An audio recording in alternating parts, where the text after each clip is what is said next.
മുമ്പെങ്ങുമില്ലാത്ത വിധം കോൺഗ്രസിൽ ചെറുപ്പക്കാരുടെ ഒരു നിര ഉയർന്നു വരുന്നുണ്ട്. സി വിഷ്ണുനാഥിൽ തുടങ്ങി ഇന്ന് രാഹുൽ മാങ്കൂട്ടത്തിൽ വരെ എടുത്തു പറയാവുന്ന നിരവധി നേതാക്കൾ, ചെറുപ്പക്കാരായ യുവത്വം തുളുമ്പുന്ന നേതാക്കൾ അവർക്കുണ്ട്. നന്നായി സംസാരിക്കാൻ അറിയാവുന്ന, ജനങ്ങളുടെ പ്രശ്നങ്ങൾ കേട്ട് മനസ്സിലാക്കി പരിഹാരം കാണുന്ന നേതാക്കൾ. ഇപ്പോഴിതാ കോൺഗ്രസിനുള്ളിൽ ആ നേതാക്കൾക്കെതിരെ ഒരു നീക്കം നടക്കുകയാണ്. രാഹുൽ മാങ്കൂട്ടത്തിലും അതുപോലെ ചാണ്ടി ഉമ്മനും ഒക്കെ വലിയ ഷോ കാണിക്കുകയാണ് എന്ന് ചില നേതാക്കൾ പരാതി പറയുന്നു. ഈ ഷോ നിർത്തിവെക്കണം, ഇതൊന്നുമല്ല ഈ ഇത്തരത്തിൽ റീലുകൾ ഇറക്കുക, അത് സമൂഹ മാധ്യമത്തിലൂടെ പ്രചരിപ്പിക്കുക, ഇതൊന്നുമല്ല രാഷ്ട്രീയ പ്രവർത്തനം എന്ന് പറഞ്ഞാണ് ഒരു കൂട്ടം നേതാക്കൾ രംഗത്ത് വരുന്നത്. എന്താണ്, കോൺഗ്രസിൽ പുതിയ ഗ്രൂപ്പുകൾ ഉണ്ടാകുകയാണോ അതോ പുതിയ ചേരിപ്പോരിന് കളമൊരുങ്ങിയിരിക്കുകയാണോ? അല്ല, കോൺഗ്രസ് എന്ന് പറയുമ്പോൾ തമ്മിലടിക്കുന്ന ഒരു പാർട്ടിയാണ്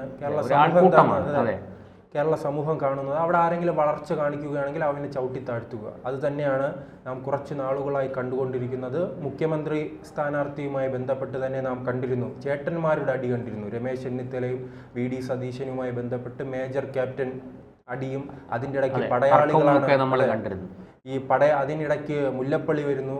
ക്യാപ്റ്റനും മേജറുമല്ല ആവശ്യം, പോരാളികളാണ് ആവശ്യം എന്ന് പറയുന്നു.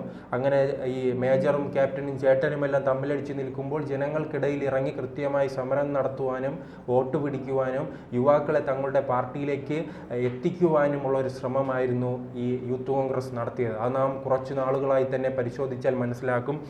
ചേട്ടൻ തന്നെ ഇപ്പോൾ സൂചിപ്പിച്ചതുണ്ടല്ലോ, യൂത്ത് കോൺഗ്രസുമായി ബന്ധപ്പെട്ട് വലിയൊരു നേതൃത്വ നിര ഉണ്ടായിരുന്നു. ഇത് ഒരു കാലത്ത് CPM-ഉമായി ബന്ധപ്പെട്ടാണ്. DYFI എന്ന് പറയുമ്പോൾ അവിടെ സമരം ചെയ്യാൻ, അതെ, ആരെയും പരാജയപ്പെടുത്തുന്നു, ആരുമായി ചർച്ച ചെയ്ത് ആരെയും പരാജയപ്പെടുത്താൻ കഴിയുന്ന, സമരത്തിലാണെങ്കിൽ സമരത്തിൽ, ഈ ചർച്ചയിലാണെങ്കിൽ ചർച്ചയിൽ, പ്രസംഗത്തിലാണെങ്കിൽ പ്രസംഗത്തിൽ, അങ്ങനെ ഒരു തലമുറ ഉണ്ടായിരുന്നു.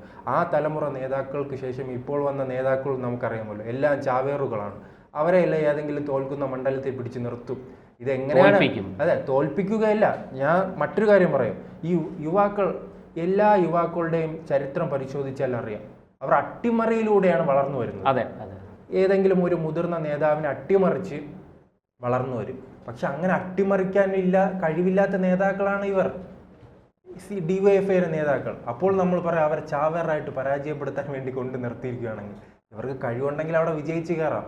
അങ്ങനെയാണല്ലോ നമുക്ക് ഇപ്പോൾ തന്നെ ഈ നേതാക്കളെ പേരെടുത്തില്ല. അതിൽ ചാണ്ടി ഉമ്മൻ മാത്രമാണ് ഒരു മാറ്റം. അല്ലാതെ നാം രാഹുൽ മാങ്കൂട്ടമായാലും വിഷ്ണുനാഥായാലും CR മഹേഷ് ആയാലും അങ്ങനെ കോൺഗ്രസിലെ ഇപ്പോഴുള്ള എല്ലാ നേതാക്കളെയും പരിശോധിക്കുമ്പോൾ നമുക്കറിയാം, ഒന്നെങ്കിൽ അത് ഇടതുപക്ഷത്തിന് വലിയ സ്വാധീനമുള്ള മണ്ഡലങ്ങളിൽ നിന്നാണ് ഇവർ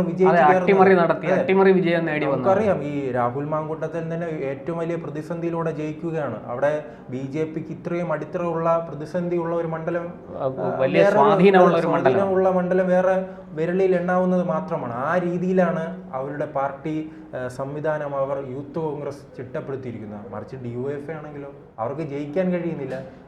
അവരുടെ കയ്യിൽ സ്ഥാനാർത്ഥികൾ ഇല്ലാത്തത് കൊണ്ട് മറ്റേതെങ്കിലും പാർട്ടിയിൽ നിന്ന് മാറി വരുന്നവരെ പിടിച്ചു നിർത്തുകയാണ്. പാലക്കാട് നമ്മളത് കണ്ടതാണ്. നിലമ്പൂരും അതിനുള്ള ശ്രമം നടന്നു. അത് വലിയ നാണക്കേടാകുമെന്ന് മനസ്സിലായപ്പോൾ അതിൽ നിന്ന് പിൻവാങ്ങി സ്വരാജിനെ തള്ളി മുമ്പോട്ട് നിർത്തുകയായിരുന്നു. സ്വരാജിന് അവിടെ വിജയിക്കാൻ കഴിവില്ല.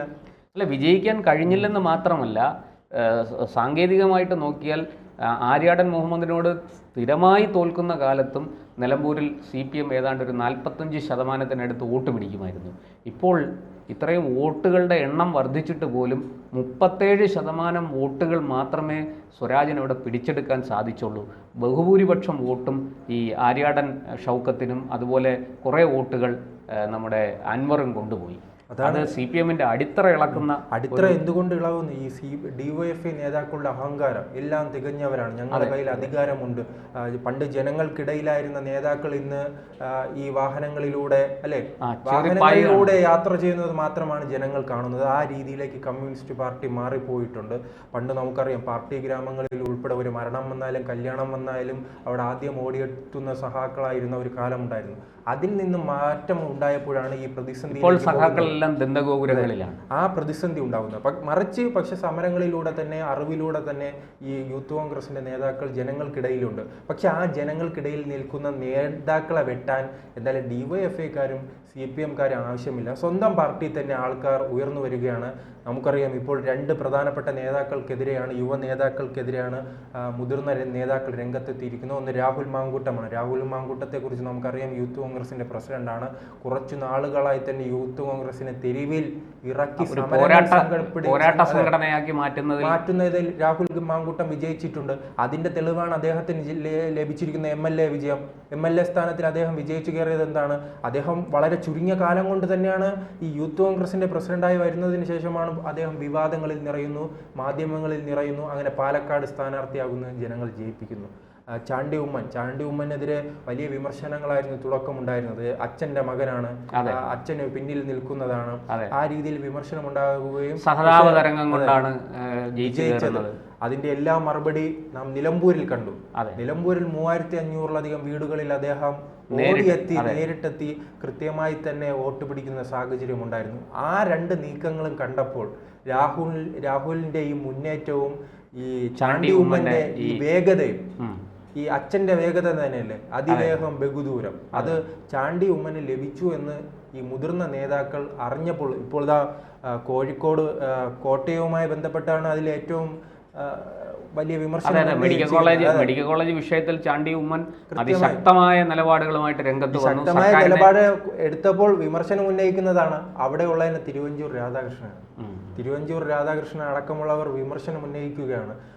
എന്തായാലും മുതിർന്ന നേതാക്കൾ വലിയ വിമർശനമാണ് ഉന്നയിക്കുന്നത്. അവർ ചിലപ്പോൾ അവരുടെ ആശങ്ക, ഈ നേതാക്കൾ വളർന്നു വരികയാണെങ്കിൽ സ്വാഭാവികമായി ഇനി 2026-ൽ UDF അധികാരത്തിലെത്തുകയാണെങ്കിൽ ഈ ജില്ലകളിൽ, സ്വന്തം ജില്ലകളിൽ മുതിർന്ന നേതാക്കളെ തഴഞ്ഞ് യുവ നേതാക്കൾക്ക് അവസരം നൽകുകയാണെങ്കിൽ ആദ്യ തിരിച്ചടി ഉണ്ടാകുന്നത് ഈ മുതിർന്ന നേതാക്കൾക്കായിരിക്കും. ആ ആശങ്കയാണോ ഇത്തരം ഒരു തിരുവഞ്ചൂരും അതിനൊരു ഇരയാകുമോ എന്ന് ഭയപ്പെടുന്നുണ്ട്. അങ്ങനെ ഒരു ആശങ്കയായിരിക്കും ചിലപ്പോൾ ഈ വിമർശനത്തിന് കാരണം. അതെ, പക്ഷേ ഈ മുതിർന്ന നേതാക്കൾ മനസ്സിലാക്കണം, ഒരു കാലത്ത് നിങ്ങളും യുവ നേതാക്കളായിരുന്നു. നിങ്ങളുടെ മുതിർന്ന നേതാക്കൾ അംഗീകരിച്ചത് കൊണ്ടാണ് നിങ്ങൾക്ക് കയറി വരാൻ കഴിഞ്ഞതും. അതോടൊപ്പം തന്നെ കോൺഗ്രസിനെ സംബന്ധിച്ചിടത്തോളം ആ മുതിർന്ന നേതാക്കൾ വലിയ രീതിയിൽ ആ പാർട്ടിയെ വളർത്തി വെച്ചെങ്കിൽ നിങ്ങളുടെ കാലത്ത് പാർട്ടി പൂർണ്ണമായി തന്നെ തകർന്നിരിക്കുകയാണ്. കാരണം സംഘടന നമുക്കറിയാം, കരുണാകരന്റെ കാലത്തിന് ശേഷം ഏത് തെരഞ്ഞെടുപ്പിലാണ് അവർക്ക് ഒരു മികച്ച വിജയം കൊയ്യാൻ കഴിഞ്ഞത്? ഏത് നിയമസഭാ തെരഞ്ഞെടുപ്പിലാണ്, ഏത് പഞ്ചായത്ത് തെരഞ്ഞെടുപ്പിലാണ് വിജയം കൊയ്യാൻ കഴിയുന്നത്? പിന്നെ ഉള്ളത് ഈ ലോക്സഭാ തെരഞ്ഞെടുപ്പ് കാലത്താണ് പൂർണ്ണമായി വിജയം കൊയ്യാൻ കഴിയുന്നത്. അത് 2019 മുതലാണ്. 2019-ലും 24-ലും അതിവിടുത്തെ ന്യൂനപക്ഷങ്ങൾ ഡൽഹിയിൽ പോയി കോൺഗ്രസും CPM-ഉം രണ്ടിലേതാണ് ഡൽഹിയിൽ പോകാൻ യോഗ്യരെന്ന് നോക്കിയിട്ട് കോൺഗ്രസിന് അങ്ങ് വോട്ട് ചെയ്യുന്നതാണ്. ഈ ഡൽഹിയുമുണ്ട്, കേരളവുമുണ്ട്. കേരളത്തിലെ പല മണ്ഡലങ്ങളിലും BJP വലിയ രീതിയിൽ കടന്നു കയറുന്നു. അങ്ങനെ BJPയെ തോൽപ്പിക്കാൻ വേണ്ടി ആരാണ് നമ്മുടെ നാട്ടിൽ നമ്മുടെ സ്ഥാനാർത്ഥി പട്ടികയിൽ മികച്ചത് നിൽക്കുന്നത് അവർക്ക് വോട്ട് ചെയ്യുകയാണ്. ഇപ്പോൾ തിരുവനന്തപുരത്ത് ഇടതുപക്ഷത്തിന് വോട്ട് ചെയ്താലുള്ള ഒരു പ്രശ്നം, അവിടെ പോയി ഇവർ കോൺഗ്രസിന് ഒപ്പം ചേർന്നാണല്ലോ BJPയെ എതിരിടേണ്ടത്. ഇവർക്കല്ലാതെ ബലമൊന്നുമില്ലല്ലോ. ഇവർക്ക് കേരളത്തിൽ മാത്രമുള്ള ഒരു പാർട്ടിയായി ചുരുങ്ങിയിരിക്കുന്നു. എന്നാൽ പിന്നെ ഇടതുപക്ഷത്തിന് വോട്ട് കൊടുക്കുന്നതിനേക്കാളും നേരിട്ട് കോൺഗ്രസിന് അങ്ങ് വോട്ട് ചെയ്യുന്നതല്ലേ നല്ലത്. അങ്ങനെ BJP വിരുദ്ധ വോട്ടുകൾ വളരെ കൃത്യമായിട്ട് കോൺഗ്രസിലേക്ക് പോകുന്നു എന്നുള്ളതാണ്. അത് പിടിച്ചെടുക്കാൻ ഈ ഇടതുപക്ഷത്തിന് സാധിക്കുന്നില്ല എന്നുള്ളതും നമ്മൾ കാണേണ്ട കാഴ്ചയാണ്. അതും കോൺഗ്രസിലെ ഈ ചെറുപ്പക്കാർക്ക് വലിയ ഊർജ്ജമാണ് നൽകുന്നത്. അത്തരം പ്രതിസന്ധികളാണ് നിലവിൽ കോൺഗ്രസിൽ നിലനിൽക്കുന്നത്. കോൺഗ്രസിലെ മുതിർന്ന നേതാക്കൾ അവസാന ഘട്ടത്തിലെങ്കിൽ തീരുമാനം എടുക്കുക. ഇനി മുന്നിലുള്ളത് പ്രധാനപ്പെട്ട 2 തെരഞ്ഞെടുപ്പാണ്.